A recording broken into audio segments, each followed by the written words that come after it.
Shalom. Selamat pagi semuanya.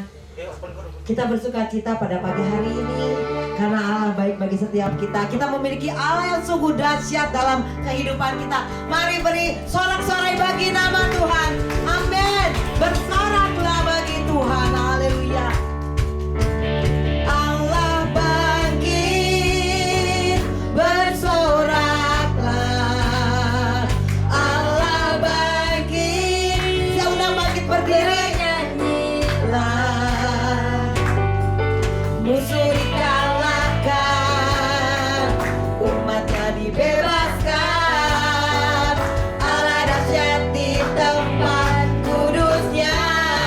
Allah bangkit, bersoraklah. Hey, Allah bangkit, bernyanyilah. Musuh dikalahkan, umatnya dibebaskan. Allah dahsyat di tempat kudusnya.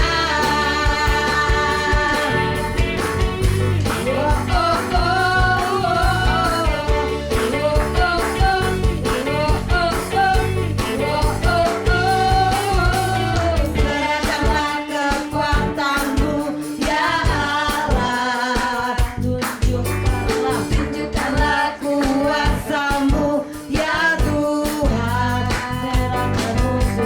Serahkan musuhmu, selamatkanlah umatmu.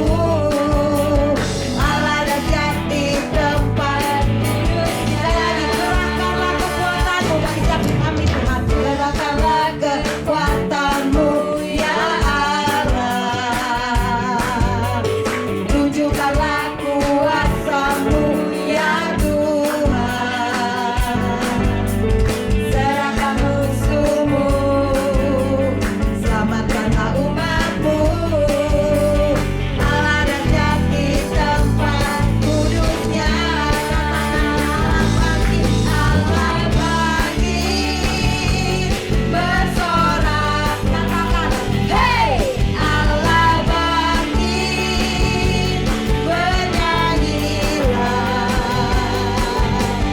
Musuh dikalahkan, umatnya dibebaskan. Allah dahsyat di tempat kudusnya. Allah bangkit, bersorak. Hey, Allah bangkit, bernyanyilah. Kalahkan, umatnya dibebaskan. Allah dahsyat di tempat kudusnya. Allah bangkit, bersorak. Hey, Allah bangkit, bernyanyilah. Musuh dikalahkan, umatnya dibebaskan. Allah dahsyat di tempat kudusnya. Allah dahsyat di tempat kudusnya. Allah dahsyat, Allah dahsyat. Sekali lagi, Allah dahsyat lagi. Allah dahsyat di tempat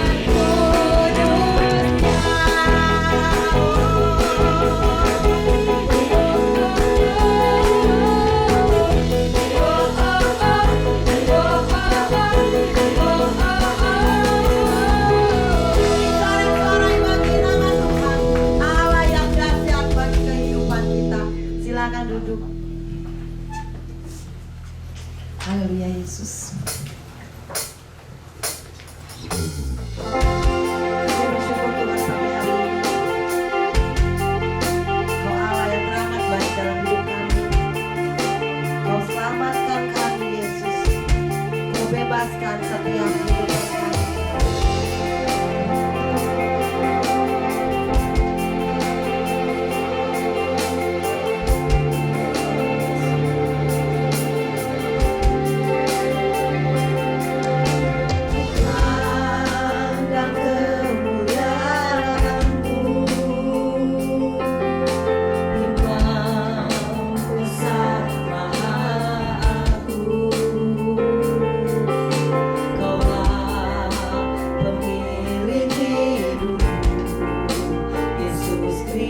Kristus Tuhan. Kami sujud Tuhan di depan tahta-Mu, sujud di depan tahta-Mu. Lakukan seluruh hidupku dalam tangan-Mu penebus, Yesus Kristus Tuhan.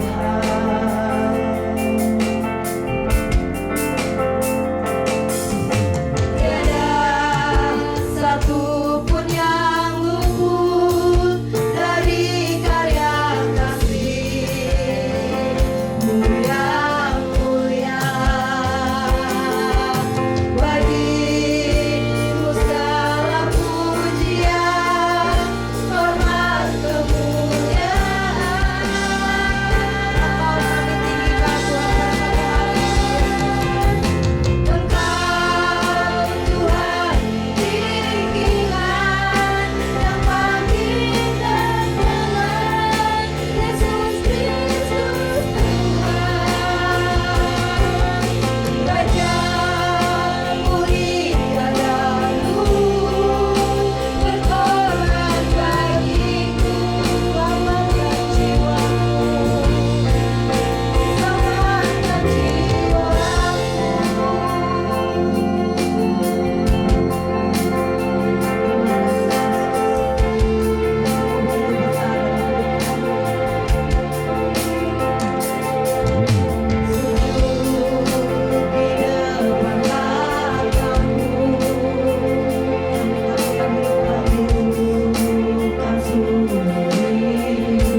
sukacitamu, di sini ada kuasamu, di tempat ini ada lawatanmu Bapa.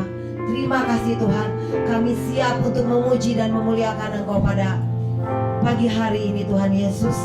Terpujilah namamu, hanya dalam nama Tuhan kami Yesus Kristus. Mari yang kita percaya katakan amin. Beri sorak-sorai bagi nama Tuhan. Haleluya. Kuasa maut telah dikalahkan oleh Tuhan.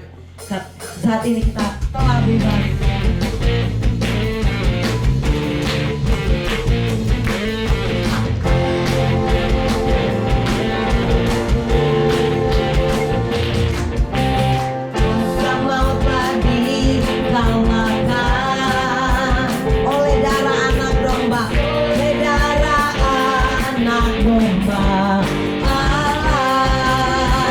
Semua musuh telah ditaklukkan.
Dia baik bagi setiap kehidupan kita karena Dia adalah penyelamat kita. Dengan kasih-Nya Dia mengampuni kita.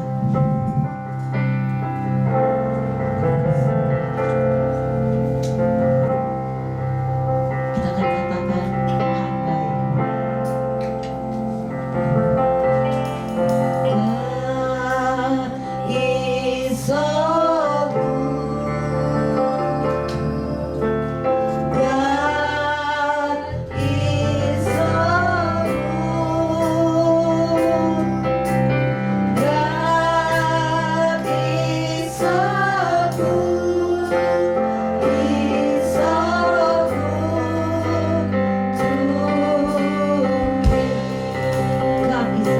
Dia baik bagi kita.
kawalan sembah Tuhan. Haleluya, haleluya. Yesus, Yesus, Kaulah yang disembah. Kaulah yang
sama-sama katakan.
Kami bersyukur kami punya Allah yang tidak pernah berubah dulu, sekarang, dan sampai selama-lamanya.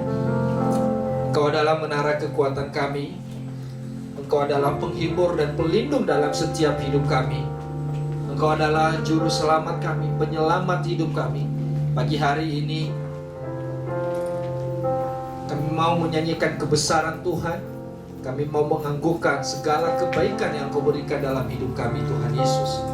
Terima kasih Bapa, terima kasih.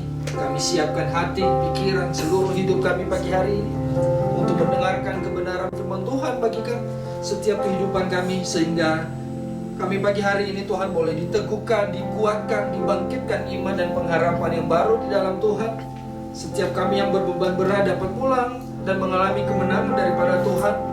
Setiap kami yang mengalami sakit penyakit dapat mengalami kesembuhan pagi hari ini lewat firman Tuhan. Terima kasih urapi hamba-Mu secara khusus Pastor Domingus Tuhan, yang akan menyampaikan isi hati Tuhan bagi kami semua, sehingga setiap kebenaran yang disampaikan oleh hamba-Mu menjadi berkat yang khusus dan menjadi rema dalam hidup kami pribadi lepas pribadi. Terima kasih Tuhan Yesus, kami siap untuk mendengarkan firman Tuhan pagi hari ini di dalam satu nama, yaitu Tuhan Yesus Kristus. Haleluya. Yang siap mendengarkan firman Tuhan, sama-sama katakan amin. Silakan dulu Bapak Ibu, saya persilakan kepada hamba-Nya.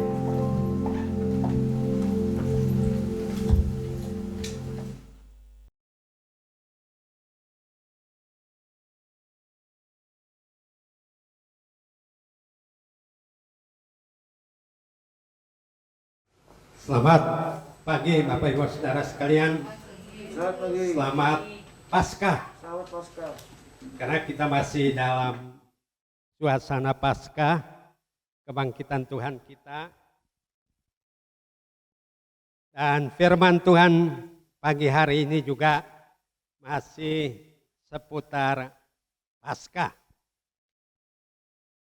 Dan firman Tuhan yang akan kita renungkan bersama yaitu bagaimana kita menjadi pemenang. Nah, karena apa? Karena Tuhan Yesus Kristus adalah pemenang bagi kita. Mari kita akan melihat arti pemenang sendiri. Ayat yang melandasinya yaitu 1 Korintus 15 ayat 54 sampai dengan ayat yang ke-58.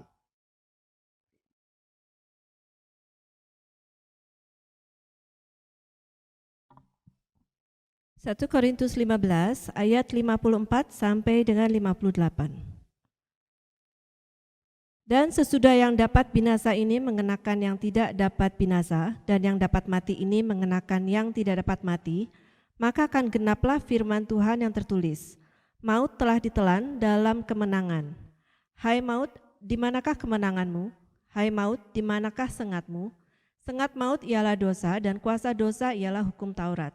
Tetapi syukur kepada Allah yang telah memberikan kepada kita kemenangan oleh Yesus Kristus Tuhan kita. Karena itu saudara-saudaraku yang kekasih, berdirilah teguh, jangan goyah, dan giatlah selalu dalam pekerjaan Tuhan. Sebab kamu tahu bahwa dalam persekutuan dengan Tuhan, jerih payahmu tidak sia-sia. Ya, ayat yang ke-57 mengatakan tetapi syukur kepada Allah yang telah memberikan kemenangan kepada kita oleh Yesus Kristus, Tuhan kita. Berarti bahwa kebangkitan Tuhan adalah kemenangan bagi kita. Nah, sebab itu saudara dan saya adalah pemenang. Dan arti kata pemenang dalam bahasa Alkitab itu nikao, ialah kuat daripada penyerangnya dan bahkan mengalahkannya. Jadi arti pemenang sendiri disebutkan dalam Lukas 11 ayat 22.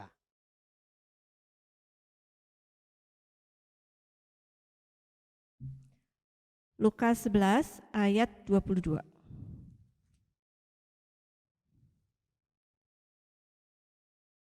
Tetapi jika seorang yang lebih kuat daripadanya menyerang dan mengalahkannya, maka orang itu akan merampas perlengkapan senjata yang diandalkannya dan akan membagi-bagikan rampasannya.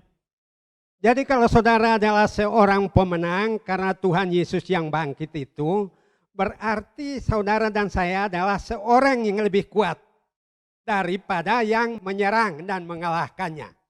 Dan yang menyerang dan menggoda kita untuk melakukan hal-hal yang tidak berkenan itu iblis. Bahkan oleh kuasa iblis itu manusia ini seringkali lupa bahwa dirinya adalah seorang pemenang. Bahkan dia cenderung kalah. Dan seorang pemenang berarti seorang yang lebih kuat. Seorang yang bisa mengalahkan lawan. Dan itu Tuhan Yesus sudah lakukan. Makanya dikatakan bahwa Yesus adalah Yesus Victor, pemenang, victory. Dia memberikan kemenangan bagi kita. Yang kedua, pemenang juga artinya cara memenangkan atau kuasa untuk memenangkan sesuatu.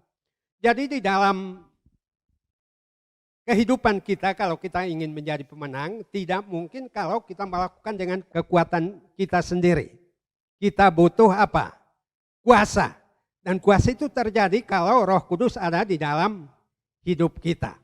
Nah, karena itu mari kita lihat bagaimana kemenangan yang bersumber dari kebangkitan Tuhan Yesus yang kita akan lihat dari Markus pasal yang ke-16. Ayatnya yang ke-1 sampai dengan ayat yang ke-6.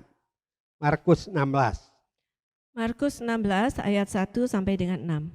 Setelah lewat hari Sabat, Maria Magdalena dan Maria ibu Yakobus serta Salome membeli rempah-rempah untuk pergi ke kubur dan meminyaki Yesus.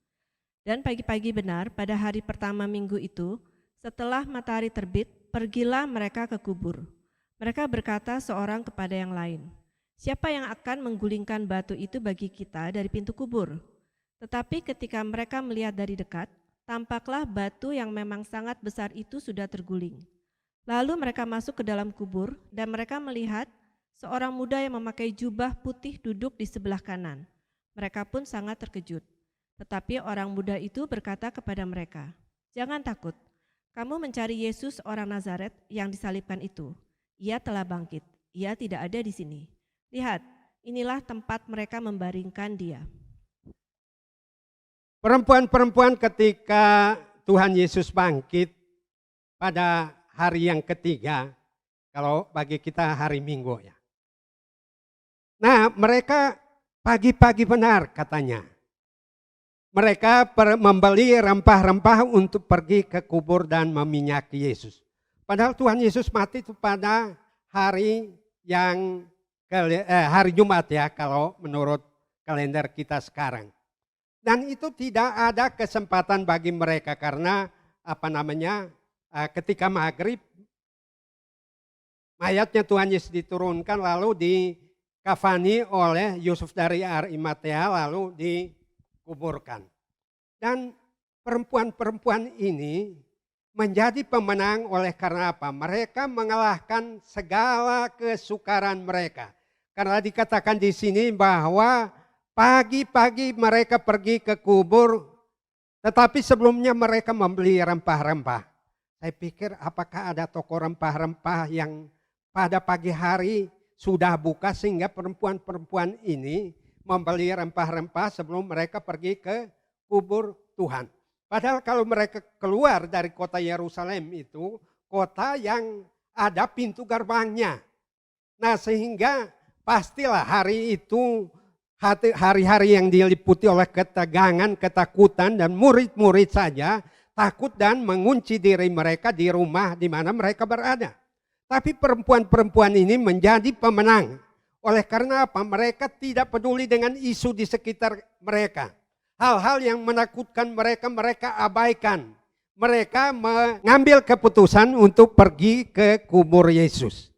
Lalu dari bagian ini kita lihat bahwa ada 3 kata kunci dari Markus 16 ayat 1 ya, sampai ayat yang ke-6 ini. Yang pertama yaitu mereka pergi. Kalau saja mereka punya niat tetapi tidak pernah pergi, itu tidak akan pernah terjadi. Kita kadang-kadang ingin melakukan sesuatu untuk Tuhan, ingin berbuat, ingin melayani, tapi kita diam di tempat, tidak berani melangkah, tidak berani pergi. Tidak akan pernah terjadi hal-hal yang akan lebih hebat dari itu. Yang kedua, yaitu bahwa mereka melihat dari dekat, ayat yang keempat.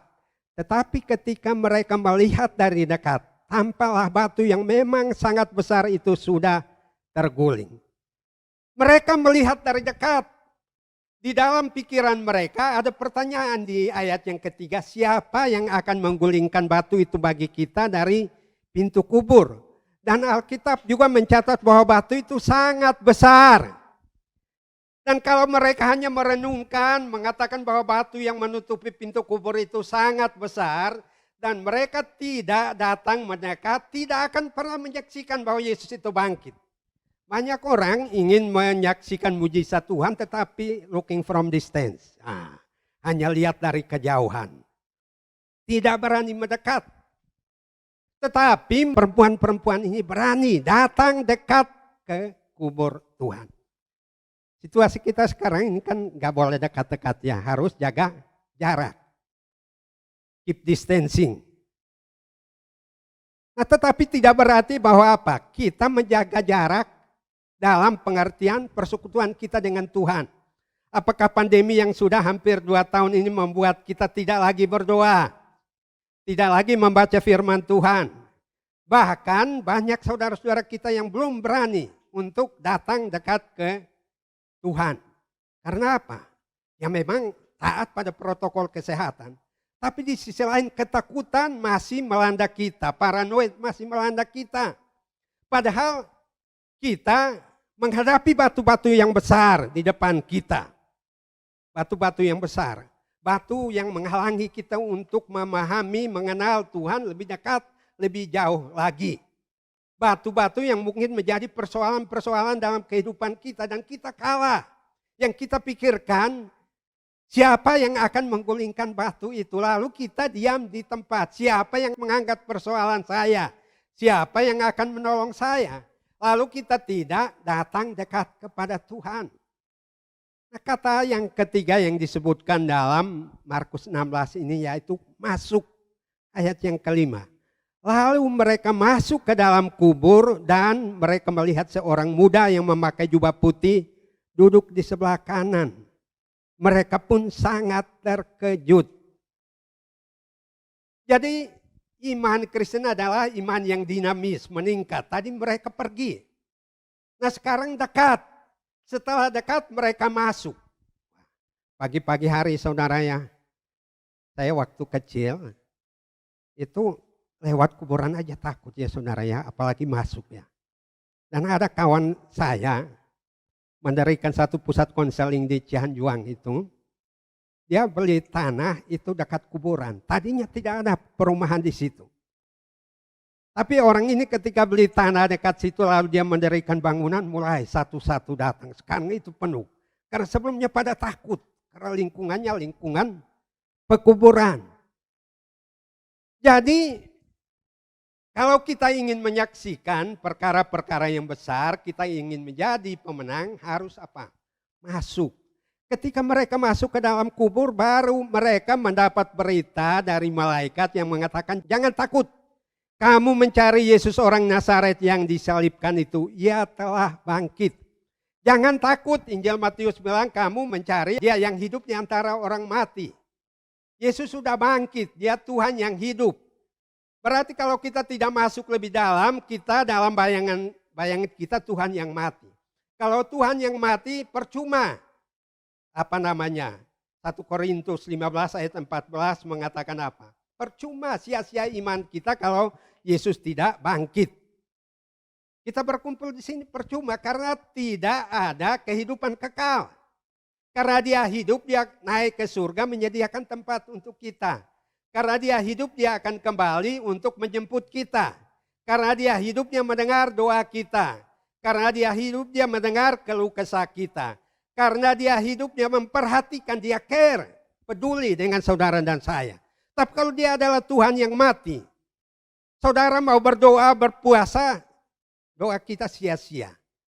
Karena tidak ada yang mendengar, toh Tuhan kita Tuhan yang mati. Nah tetapi untuk mencapai titik itu kita harus masuk. Murid-murid ketika dipanggil pertama-tama 4 murid. Injil mencatat bahwa apa? Mereka gagal menangkap ikan semalam-malaman.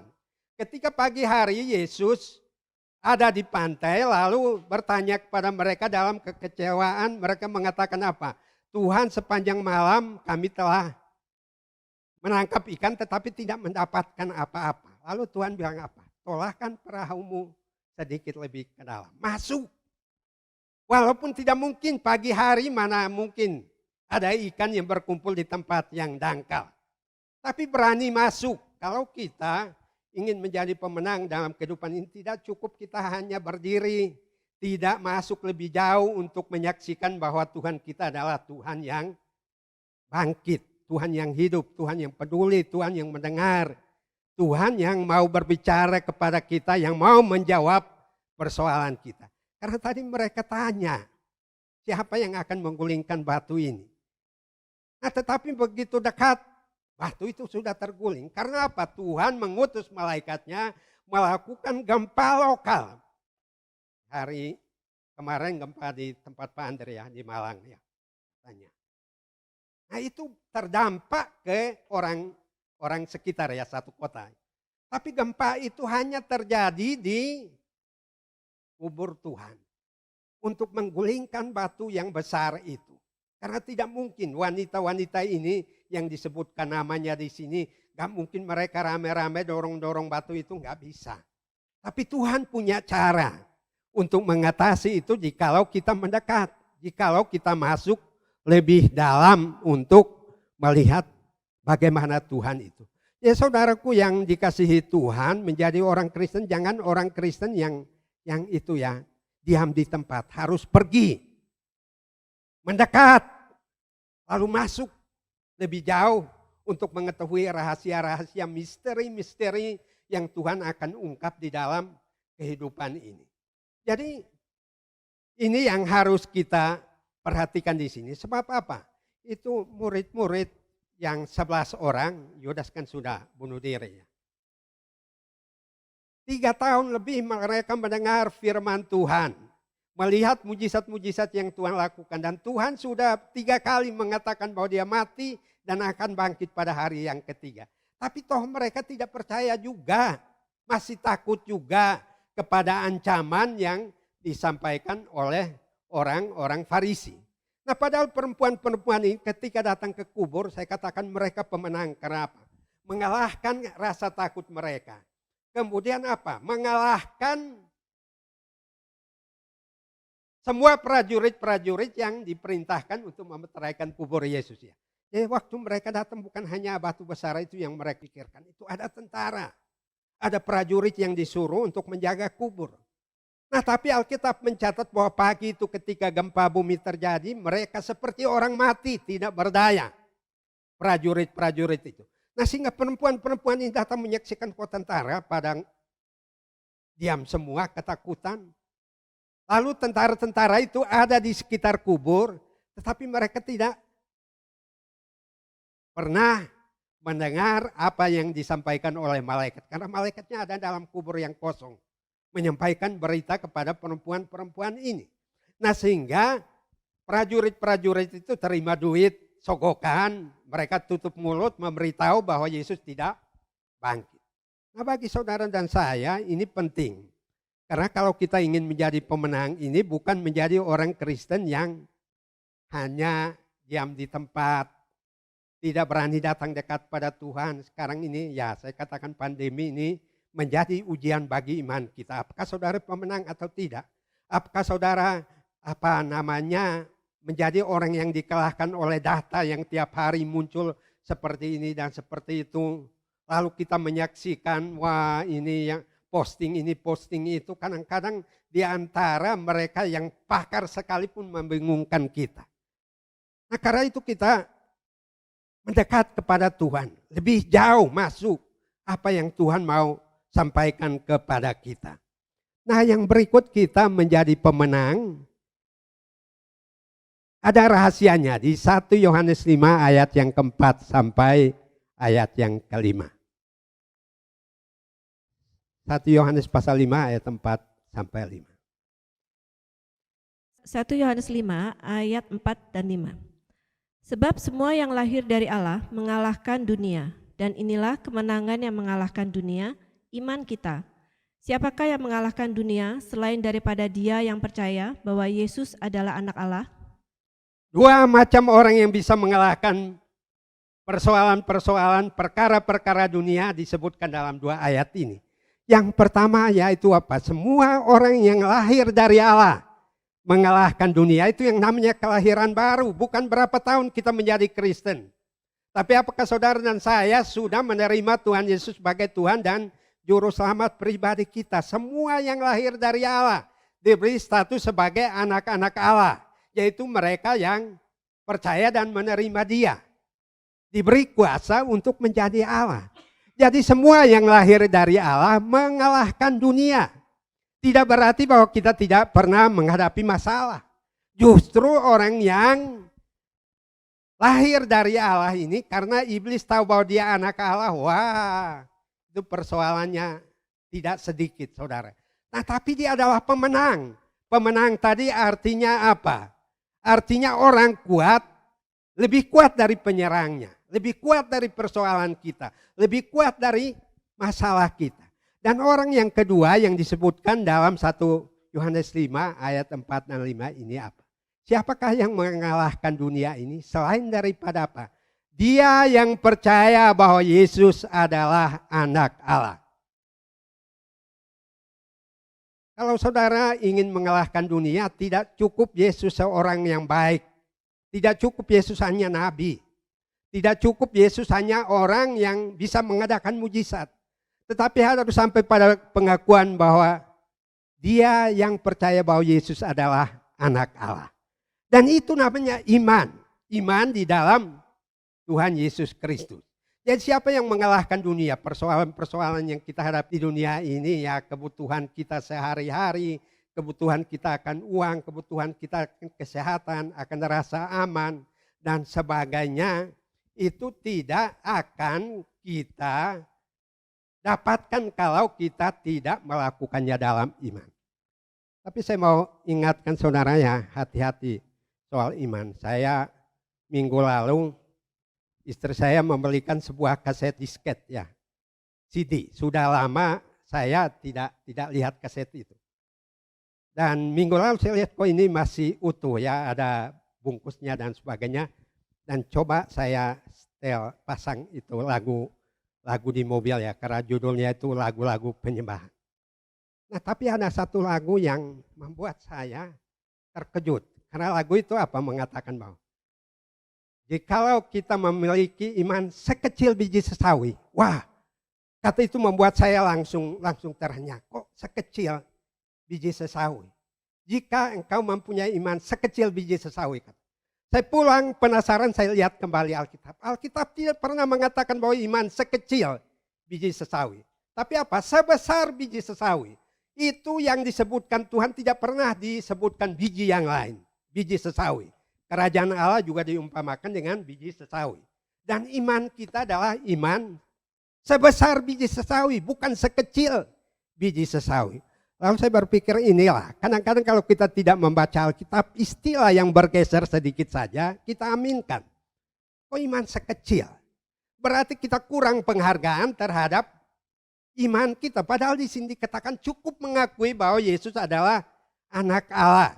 Yesus adalah Tuhan yang bangkit dari orang mati, maka kita akan mengalahkan persoalan-persoalan dunia. Iman sebesar biji sesawi bisa membuat gunung-gunung tercampak. Bisa membuat pohon ara tercabut dan terbantun ke laut. Tapi orang mengatakan kok iman sekecil biji sesawi. Oh ini meremehkan apa yang Tuhan Yesus sampaikan. Tuhan Yesus menghargai iman saudara dan saya. Bahwa biji sesawi itu memang kecil.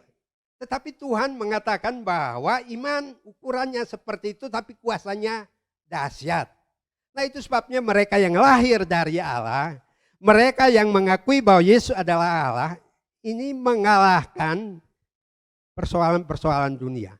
Mengalahkan dunia dengan godaan, mengalahkan dunia dengan persoalan-persoalan yang kita hadapi. Mengalahkan dunia dengan isu-isu global yang tiap hari membuat kita khawatir, membuat kita takut dan sebagainya. Tapi kalau kita melihat itu dan tidak mempercayai apa yang dikatakan oleh firman Tuhan, ya kita akan menjadi orang-orang yang terus-menerus dikalahkan oleh persoalan kita. Dan kemudian dikatakan bahwa kita ini menurut firman Tuhan, ya banyak ayat di dalam Alkitab yang berbicara orang Kristen itu sebagai pemenang. Ya. Nah tapi ini karena Paskah saya ingin kita melihatnya dari suasana Paskah. Iman yang mengalahkan dunia. Perempuan-perempuan tadi bisa mengalahkan rasa takut mereka, bisa melihat batu yang besar itu terguling, bisa mendengar berita bahwa Yesus bangkit itu karena mereka percaya. Beriman, walaupun mereka masih tidak tahu pasti bahwa Yesus akan bangkit. Itu sebabnya mereka mau meminyaki mayat Tuhan.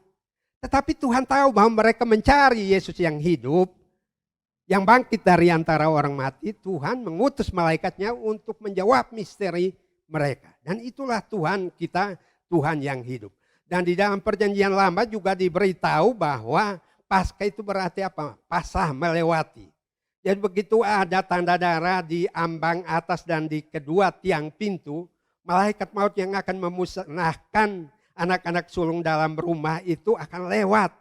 Berarti bahwa saudara dan saya pemenang itu kita harus yakini bahwa kuasa Paskah itu terjadi pada kita. Lewat semua persoalan. Masalah yang datang kepada kita lewat karena apa? Ada darah Yesus. Lewat karena kita percaya bahwa Yesus itu anak Allah. Lewat karena ada jaminan bahwa anak Allah itu mempunyai hak untuk berseru ya Aba ya Bapa. Jadi puji Tuhan kita di gereja yang kecil ini, tapi iman kita jangan iman yang kecil. Jangan bilang iman sekecil biji sesawi. Itu saya katakan adik-adik mungkin senang musik itu. Saya kira itu pencipta lagunya cukup terkenal ya. Saya katakan ini membuat kita tawar hati, kok iman sekecil. Tuhan bilang sebesar biji sesawi. Tuhan menghargai saudara dan saya yang percaya kepadanya sebagai Tuhan dan Juru Selamat. Nah sehingga kemudian kalau kita sudah menjadi pemenang mengalahkan dunia ini, maka kita akan meningkat. Meningkat menjadi apa? Lebih dari pemenang. Itu sudah pernah saya sampaikan di sini, tapi kita akan lihat kembali firman Tuhan hari ini. Lebih dari pemenang itu bahasa aslinya apa? Upernikomen. Hyper, pemenang hyper, bukan biasa-biasa. Orang yang sudah terbiasa menang, dia naik level. Menjadi hiper pemenang. Lalu saya lihat ya, itu di dunia kita ini. Seorang petinju dari Filipina, mungkin yang cowok-cowok tahu namanya Manny Pacquiao ya. Itu kalau kita lihat dalam kaitan firman Tuhan ini, dia seorang apa? Lebih dari seorang pemenang. Karena dia sudah mengalahkan semua juara di kelas yang berbeda. Bahkan ketika dia menghadapi satu petinju yang badannya sangat besar dari Meksiko, dia mengatakan apa? Wah, dia terlalu besar bagi saya. Tetapi dia mengalahkan orang itu babak belur. Dan terakhir apa yang terjadi? Sebelum dia naik ring yang terakhir mungkin 2 tahun yang lalu, ibunya mengeluh. Takut dia akan dipukul KO dan dia akan dikalahkan. Karena apa? Dia sudah tidak sering berlatih sebelumnya. Malah tiap hari yang terjadi apa? Dia pegang Alkitab. Baca Alkitab. Lalu ibunya bilang, kamu jangan bertinju lagi. Karena kamu tidak latihan, kamu baca Alkitab tiap hari. Tapi ternyata dia comeback dan menang lagi. Lebih dari pemenang. Kalau tidak salah 7 kelas berbeda. Nah saudara, firman Tuhan di Roma 8, 33 sampai 39. Nah kita akan lihat rahasia kita menjadi orang yang hiper pemenang. Bukan sekedar menang. Roma 8 ayat 33 sampai dengan 39. Siapakah yang akan menggugat orang-orang pilihan Allah?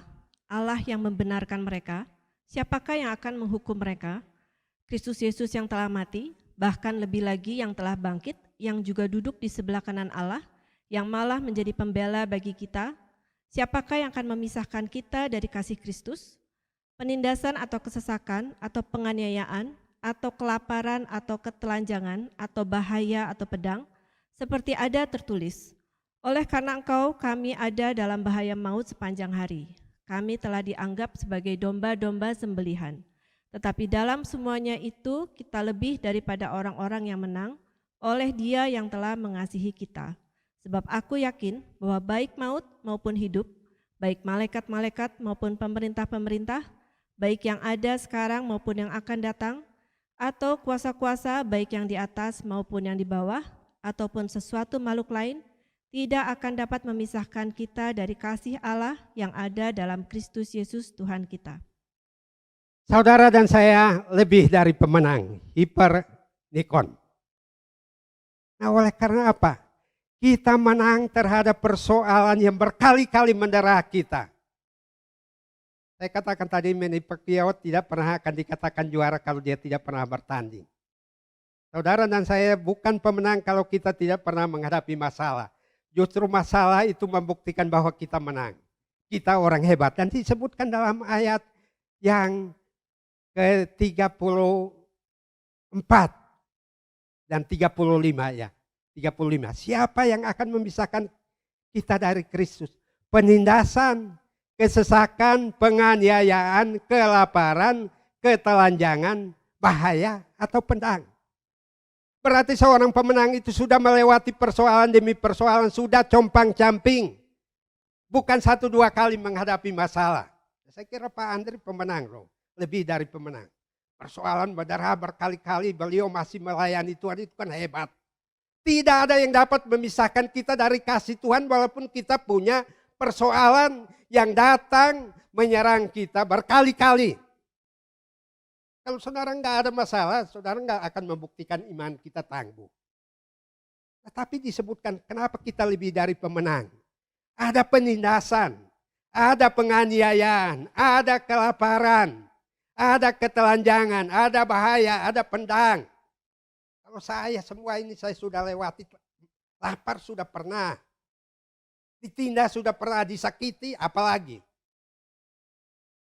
Nah tapi itu semua tidak dapat memisahkan kita dari kasih Kristus. Kan seperti itu. Nah ini ada orang yang kekurangan sedikit sudah menjauh dari Tuhan. Ada ancaman sudah tidak lagi dekat pada Tuhan. Ada masalah sudah menjauh. Ada persoalan sedikit kerikil sedikit dalam kehidupan ini tidak lagi berpaut pada Tuhan. Siapakah yang memisahkan kita, pertanyaannya? 2 kali disebutkan di dalam perikop ini. Apakah persoalan saudara memisahkan saudara dengan Tuhan dalam persekutuan, tidak lagi berdoa, tidak lagi baca firman Tuhan, tidak lagi datang ke gereja, saudara kalah. Bukan seorang hiper pemenang. Hiper pemenang itu yang mampu menaklukkan persoalan-persoalannya dalam iman kepada Tuhan Yesus Kristus tadi. Dan itu kemarin saya sedih. Seorang penulis buku terkenal, doktor teologi, tiba-tiba mengatakan di Instagramnya, I am no longer Christian. Saya bukan lagi Kristen. Waduh, ada orang kirim itu setelah saya baca. Ini, saya bilang ini tragedi. Sudah menjadi doktor teologi. Tapi tiba-tiba mengatakan saya, I am no longer Christian. I am happy katanya. Saya bilang kamu happy, happy di dunia ini, tapi tidak happy di akhirat. Kenapa? Tidak ada jalan yang sudah diberikan Tuhan ditinggalkan. Siapa yang dapat memisahkan kita? Orang ini barangkali popularitasnya sudah memisahkan dia dari kasih Kristus. Karena dia nulis buku, ada yang termasuk di dalamnya bestseller dan sebagainya. Jangan-jangan sanjungan, godaan, popularitas memisahkan kita dari Kristus. Kenapa? Kita tidak lagi tunduk di bawah kuat kuasanya mengagungkan dia. Mengagungkan diri kita sendiri. Menjadi orang-orang yang luar biasa, berarti apa jadinya? Kalau kita ingin supaya menjadi pemenang tetapi kita menjauhkan diri. Di sini 2 kali disebutkan ya, tadi saya katakan ya. Nah tetapi ayat-ayat ini bagaimana kita menjadi seorang yang lebih dari pemenang sudah disebutkan di pasal 8 ini. Yaitu dalam ayat 14-17 kita adalah anak-anak Allah. Kita yang boleh berseru ya Aba ya Bapa dan oleh Roh yang mengingatkan kita. Lalu kita mengetahui bahwa kita bukan orang-orang yang gampang dikalahkan. Bahkan di ayat 26 Roma 8, Roh berdoa untuk kita dengan keluhan-keluhan yang tidak terucapkan. Itu pemenang. Kalau saudara menghadapi orang yang barangkali waduh bahasa rohnya luar biasa, saudara merasa kalah. Roh berdoa untuk kita dengan keluhan-keluhan yang tidak terucapkan. Apa yang belum kita sampaikan kepada Tuhan dalam doa masih timbul di dalam hati kita, belum kita ungkapkan, Tuhan sudah tahu. Roh Kudus mengambil alih, wah itu anakmu di GPKDI lagi galau, lagi ada persoalan begini-begini. Nah Tuhan bilang penindasan, kesesakan, mara bahaya, ketelanjangan itu tidak memisahkan kita dari kasih Kristus. Oleh karena apa? Roh turut bekerja, ayat yang ke-28. Makanya Roma 8 ini tidak jadi begitu saja. Turut bekerja berarti yang kerja saudara. Tidak sempurna, Roh menyempurnakan. Kita melakukan pekerjaan kita sehari-hari seperti biasa. Nah tapi untuk mendatangkan kebaikan itu Roh membantu kita. Lalu jangan bilang Roh Kudus ambil alih semuanya. Lalu tanggung jawabnya apa? Kita pelayanan juga begitu. Tuhan memakai kemampuan kita, seluruh talenta yang Tuhan berikan, semua yang potensi yang ada pada kita Tuhan pakai untuk kemuliaan Tuhan. Tetapi kalau tidak sempurna, Roh turut bekerja supaya kita menjadi apa? Hiper pemenang. Bukan menjadi orang yang biasa-biasa. Bukan menjadi orang yang menjalani perjalanan iman ini hanya sebatas Kristen nominal yang tidak melihat dinamika. Ya, itu rohani kita meningkat loh di sini. Paulus kenapa menulis di sini? Dikatakan bahwa penindasan atau kesesakan dia udah alami. Dihajar 40 kurang 1 pukulan. Karam kapal iya, tidak makan iya, telanjang iya, dan sebagainya. Tapi dia bilang dalam hal ini kita lebih dari pemenang oleh karena apa? Kristus Yesus Tuhan kita yang sudah bangkit. Maut sudah dikalahkan, hidup kekal sudah disediakan. Tapi tidak berarti bahwa di dunia yang penuh persoalan ini, lalu kita tidak bisa mengatasi semuanya. Itu mengatasinya melalui iman tadi. Untuk mengalahkan dunia ini. Lalu tiru perempuan-perempuan tadi. Datang mendekat. Pergi. Mendekat, masuk. Supaya kita mengetahui rahasia apa yang Tuhan ingin sampaikan kepada kita. Dan firman Tuhan mengingatkan alasannya apa? Allah di pihak kita. Ayat yang ke-31. Jika Allah di pihak kita, siapa yang dapat melawan kita? Ketika Daud mengalahkan Goliat, dia tidak membawa perlengkapan senjata yang hebat. Sementara Goliat memakai baju sirah, perlengkapan pedang, itu ada orang yang harus membawa pedangnya, saking beratnya. Daud membawa peralatan yang sederhana, yang tidak biasa digunakan di dalam peperangan, tapi digunakan oleh seorang penggembala domba. Nah, tapi Daud tidak sendirian. Karena Allah berpihak padanya. Allah berpihak pada kita saat kita menghadapi masalah. Nah, tapi jangan menjauh dari Tuhan. Siapa yang akan memisahkan kita dari kasih Tuhan? Kalau kita setia, kita dekat pada Tuhan, kita berkeluh kesah di hadapan Tuhan, curhat di hadapan Tuhan itu boleh. Boleh. Nah, sehingga Tuhan menjadikan kita orang-orang hebat di dalam kehidupan itu. Nah, selanjutnya dikatakan bahwa apa? Dia adalah pembela kita. Ayat yang ke-34. Bahkan lebih lagi yang telah bangkit, yang juga duduk di sebelah kanan Allah, yang menjadi pembela bagi kita. Sekarang Yesus itu di sebelah kanan Allah Bapa. Membela saudara dan saya tiap hari. Kalau iblis mengintimidasi kita, mengatakan begini-begini, Tuhan membela kita di hadapan Tuhan. Tuhan bahkan berdoa bagi kita menurut surat Ibrani dengan keluhan-keluhan yang tidak terucapkan juga. Dia membela kita. Sekarang dia menyediakan tempat di surga tapi membela kita.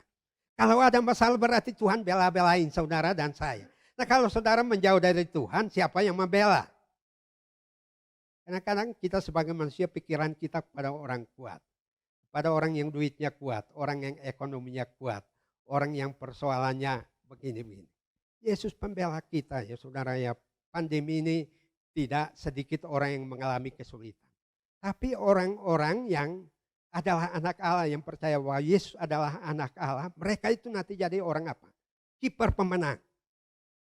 Dan saya katakan saya sendiri pun mengalaminya. Saudara merasa bahwa hamba Tuhan tidak. Justru hamba Tuhan harus menjadi pemenang itu persoalan datang berkali-kali. Tapi zaman sekarang kalau lihat Pak Andre dan saya ada masalah, lalu apa yang dikatakan kurang urapan, ya saudara ya. Wah itu kurang ada kuasa, makanya ada justru menjadi hiper pemenang itu karena persoalan bertubi-tubi yang kita hadapi dan kita mengalahkan persoalan itu. Kita melewati semuanya. Ada seorang mahasiswa yang alumni, dia pelayan di satu desa lalu menulis di Facebooknya sekarang ini saya menghadapi lembah kekelaman. Saya kira Pak Andre sudah singgung. Saya tidak tahu siapa yang akan menolong saya. Lalu saya tulis di komentar. Dia melewati lembah kekelaman dan bayang-bayang maut. Ada rumput hijau, ada air yang tenang. Tapi untuk sampai ke sana lewat dulu. Ini lembah kekelaman. Wah dia balas. Wah ini susah bicara dengan Pak dosen. Saya bukan dosen, saya sampaikan kepada kamu firman Tuhan. Kamu pelajari firman Tuhan berkali-kali tapi tiap kali ada masalah lupa. Bahwa Tuhan itu gembala yang menyertai kita. Kita lupa bahwa Tuhan adalah Tuhan yang bangkit menjadi pembela kita. Siapakah yang akan memisahkan kita dari kasih Kristus? Tidak ada yang memisahkan kita dari Kristus, saudara sendiri. Keputusan saudara sendiri, perilaku sendiri, lalu niat kita sendiri itu yang seringkali memisahkan kita dari kasih Kristus yang tadi. Itu seorang penulis terkenal kok bisa. I am no longer Christian. Siapa yang memisahkan? Ya dia sendiri. Yang merasa bahwa dia sudah mencapai sukses, sudah berhasil dalam berbagai hal, sudah tidak perlu Tuhan lagi. Sudah tidak perlu Tuhan. Ini bukan pemenang lagi. Tapi justru merosot menjadi seorang yang sudah dikalahkan oleh egonya sendiri. Nah Bapak Ibu Saudara yang dikasihi Tuhan, Tuhan yang kita peringati pada kebangkitannya ini bukan Tuhan yang mati. Kita tidak mencari dia yang hidup di antara orang mati. Tapi kalau Tuhan itu hidup, kita datang mendekat, saya katakan kita di ruangan ini Tuhan lihat wajah-wajah kita, lihat hati kita, lihat apa yang terjadi pada kita. Dan Tuhan mau membela kita. Kita murungkah, kita kecewakah, kita sedang frustrasi dan sebagainya. Tuhan itu hidup. Mau melakukannya bagi saudara dan saya. Nah karena itu apa? Kalau ingin menjadi pemenang, pergi. Datang mendekat kepada Tuhan. Masuk lebih dalam lagi. Dengar apa yang Tuhan mau sampaikan. Nah kalau kita masuk ke dalam ruang ibadah kita nggak mendengar apa-apa. Yang kita lihat, wah teman saya ini hadir, itu hadir. Nah kita yakin nggak Tuhan Yesus hadir di tengah-tengah kita. Dan firman menjamin itu bahwa 2-3 orang berkumpul dalam namanya, dia hadir.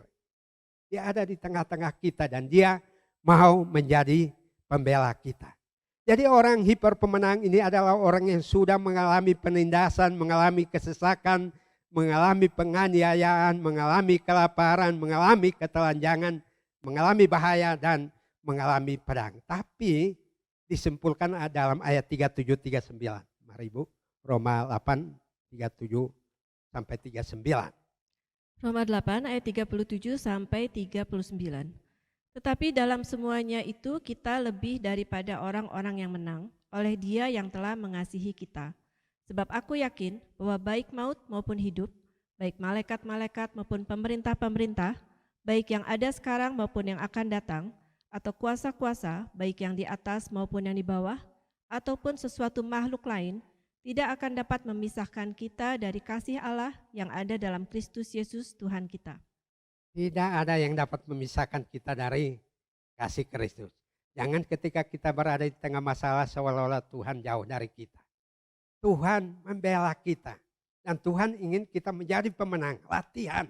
Di dalam budaya Yunani yang namanya askese itu mereka latihan untuk meningkatkan kerohanian mereka melalui apa? Puasa, menyiksa diri, dan sebagainya. Kalau kita sekarang malah diingatkan, cukup percaya, beriman pada Tuhan Yesus Kristus.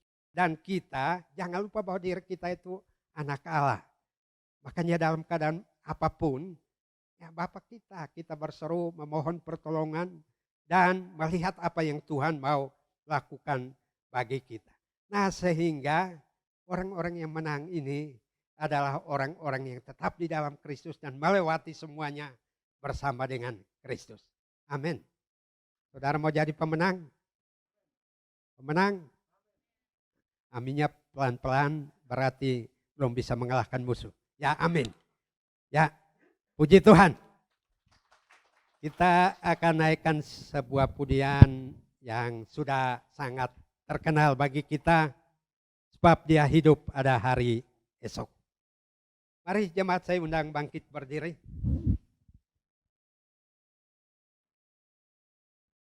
Ya. Anak Allah, yuk kita nyanyi dulu.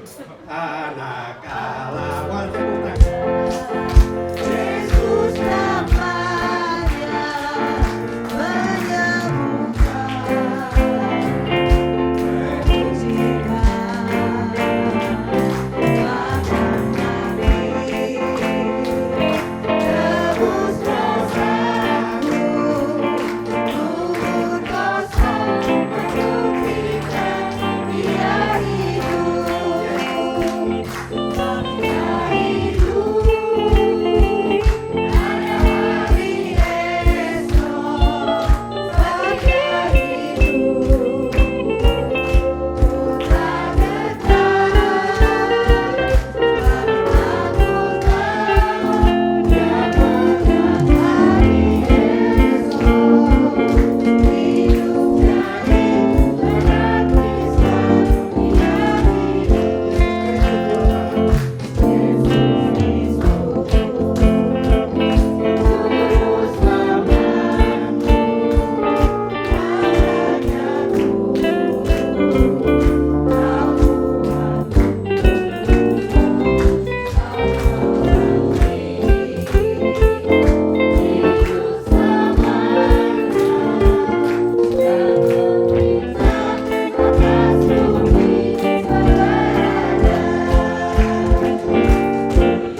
sudah mengalahkan maut, memberikan kami kemenangan. Biarlah firman-Mu berkobar-kobar dalam hati kami setiap kali kami menghadapi apapun juga. Kami percaya bahwa Tuhan telah mengaruniakan kemenangan bagi kami. Dan kami adalah orang-orang yang menang, bahkan lebih dari pemenang. Supaya olehnya kami tidak terpisahkan dari kasih-Mu Tuhan. Kami semakin giat melayani Engkau, karena dalam hal itu jerih payah kami tidak sia-sia.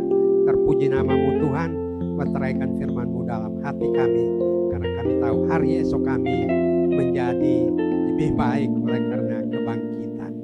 Di dalam nama Tuhan Yesus Kristus, Tuhan dan Juru Selamat kami berdoa. Amin. Silakan duduk Bapak Ibu.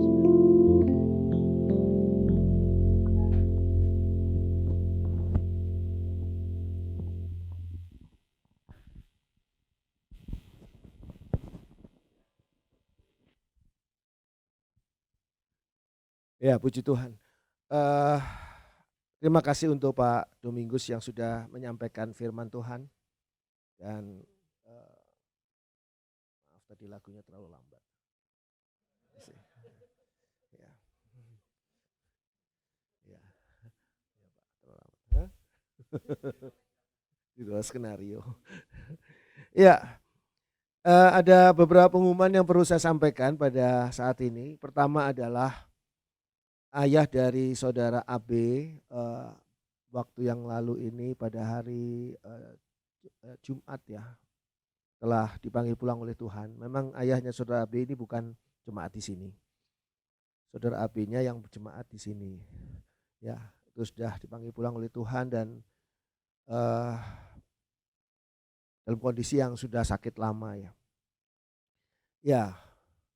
Lalu yang kedua adalah pengumuman nanti setelah ibadah ini harap para pemimpin pujian dan backing vokal singer itu tinggal sebentar karena Pak Junius ada perlu pertemuan untuk para pemimpin pujian dan backing vokal saja.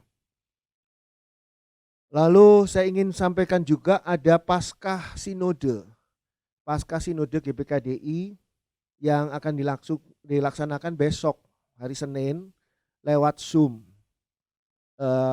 jam 6 ya, 6 petang ya. Itu sebetulnya undangannya khususnya kepada pejabat gerejawi, para diaken, para ketua-ketua, aktivis ketua dan sebagainya, ketua di dalam persekutuan wanita, persekutuan pria dan seterusnya, tapi juga boleh buat jemaat. Jadi kalau ada yang mau ikut bersama dengan Pak Junius dan saya untuk Zoom dari ruangan ini, dari gereja kita ini, besok kita bisa hadir di sini 5:30 untuk menyusun segala sesuatunya karena ada perjamuan kudus juga nanti bersama. Jadi kalau mau ikut Zoom di sini boleh bersama dengan dress code-nya bajunya berwarna hitam. Kalau mau Zoom dari rumah juga boleh. Bebas nanti bisa minta ininya ya, linknya. Tapi saya belum terima nih hari ini. Harusnya sudah terima ya, belum terima link ininya ya, YouTube-nya. YouTube Zoom ya. Jadi undangan ini untuk Paskah Sinode, yang mau ikut Paskah Sinode silahkan bergabung bersama Pak Junius dan saya dan Pak Domingus mungkin kalau bisa, tapi mungkin Pak Domingus seringkali ada ini ya, ada kelas ya sore. Kalau bisa mau gabung sini boleh, kita sama-sama untuk ikut Zoom Paskah.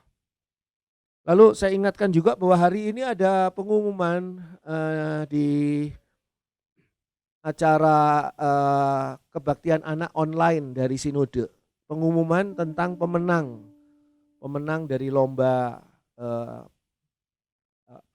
Paskah ya kemarin anak-anak ya. Hari ini ada, saya nggak tahu siapa yang berhasil menang, belum tahu juga. Lalu pengumuman yang lain adalah hadirilah acara persekutuan The Lantern. Acaranya main ini, kali ini main board games yang akan dilaksanakan hari Sabtu tanggal 17 April jam 10 dari sini. Berangkat 10 berangkat jam 10.30 ya.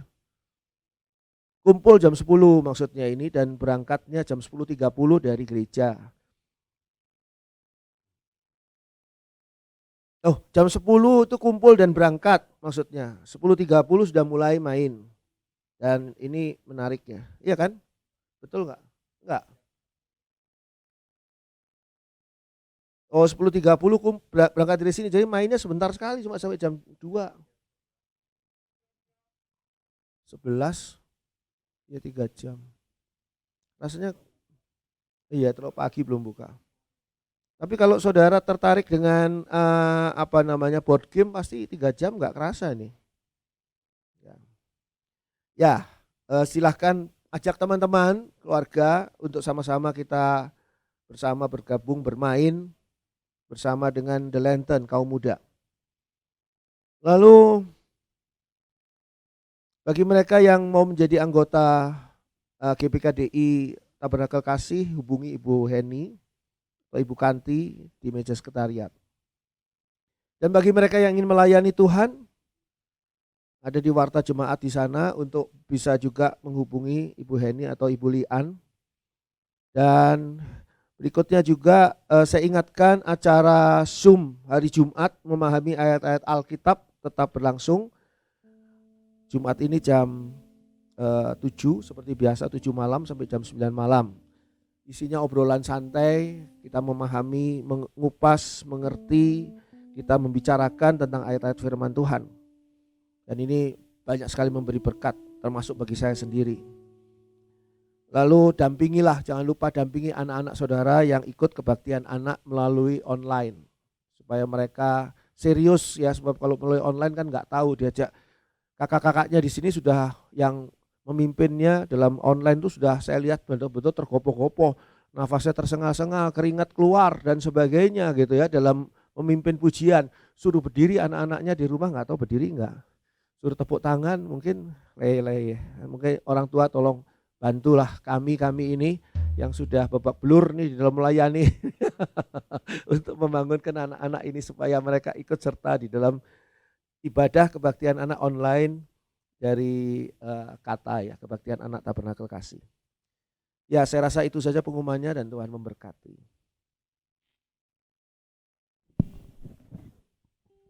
Kita akan memberikan persembahan. Sambil menunggu petugas persembahan mengedarkan, kita akan mengangkat pujian.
surga, kami mengucap syukur karena Tuhan Yesus sungguh-sungguh benar sudah bangkit bagi kami semua. Kami mengucap syukur kalau Tuhan Yesus yang sudah bangkit 2000 tahun yang lalu itu memberikan jaminan yang pasti bagi kami, agar kami dalam hidup kami selalu berada dalam posisi menjadi pemenang.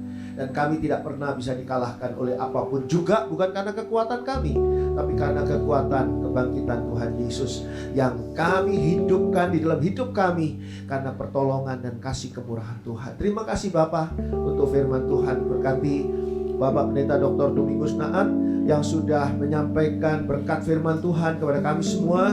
Berkati kehidupan pribadi beliau ini, berkati keluarga, rumah tangga, berkati pelayanannya, berkati tugas tanggung jawabnya sebagai dosen, berkati juga akan semua apa yang menjadi masa depan Pak Domingus Naat ini.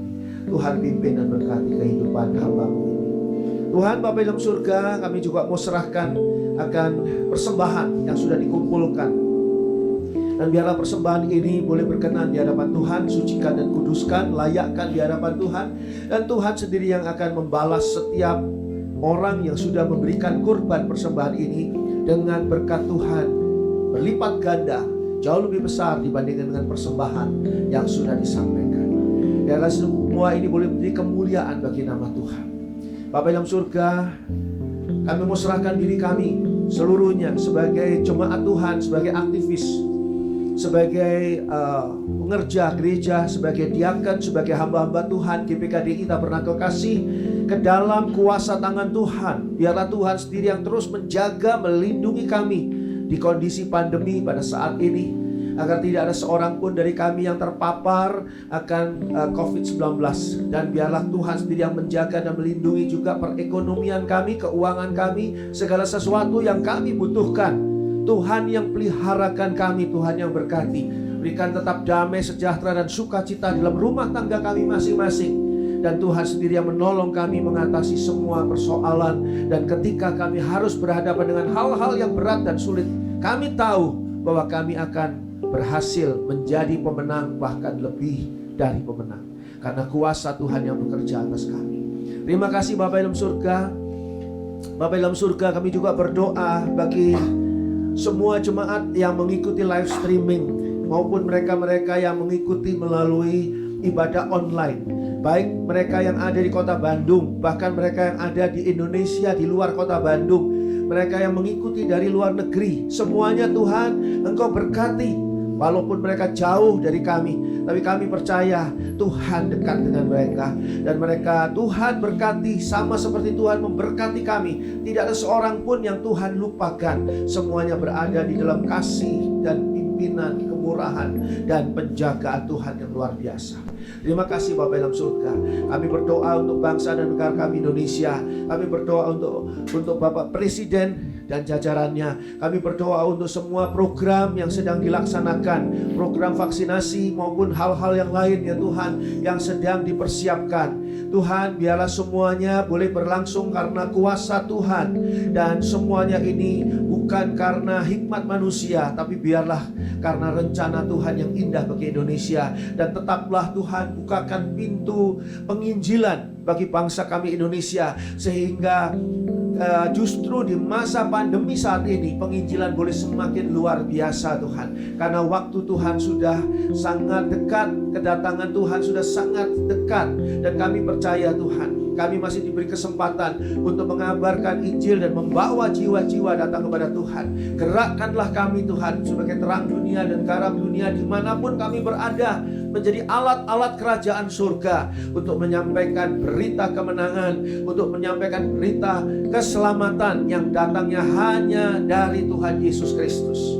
Bapak dalam surga, kami serahkan semuanya ke dalam tangan Tuhan. Terima kasih ya Bapa. Dan sebentar lagi kami akan berpisah satu dengan yang lain. Tapi Tuhan, Engkau jangan berpisah dari kami. Tetaplah bersama kami. Tinggallah di dalam berkat-berkat-Mu Tuhan. Sekarang kami membuka hati kami untuk berkat Tuhan. Dicurahkan berkat yang datangnya dari Allah, di dalam kasih kemurahan Tuhan Yesus Kristus, di dalam persekutuan Allah Roh Kudus yang senantiasa menyertai kita dari saat ini sampai ketika Tuhan Yesus datang kembali menjemput kita masing-masing, membawa kita masuk ke dalam surganya yang mulia sebagai orang-orang yang sangat dikasihi oleh Allah di dalam Tuhan Yesus Kristus. Terpuji-puji nama Allah selama-lamanya. Haleluya. Amin.